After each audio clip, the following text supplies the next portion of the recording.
एक दुकानात नारळ घ्यायला गेलं, नारळ जिंदा डावलात.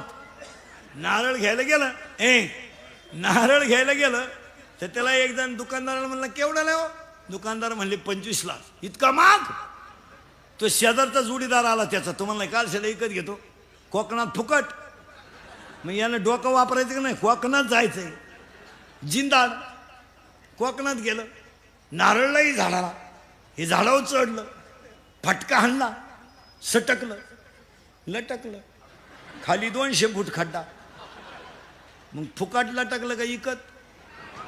फुकट. दुपारभर लटकूनच राहिलं. एक उंटावाला चालू होतं खालून, ते वरचं लटकेल उंटावाल्याला म्हणलं 500 रुपये घे पण मला खाली घे. उंटावाला म्हणला फक्त तांगड्या धरायचे 500 आहेत ना. ते राहिलं उंटा उभं आणि वरच्याच्या तांगड्याला बी लागलं. उंटाचं वजन हलकं झालं, उंटाला वाटलं वजन उतारलं, उंट गेलं निघून. आता हे लटकेल होतं फुकाट, त्याला हे लटकलं 500 रुपयाला. दुपारपर्यंत लटका लटकीच. मग आता वरचं खालच्याला म्हणतं देऊ का काय तो 500 रुपये.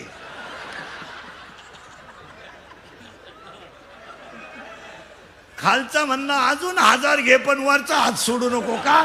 500 नाही, 0. संपली माणसं. मारा माणसं फक्त दिसायला.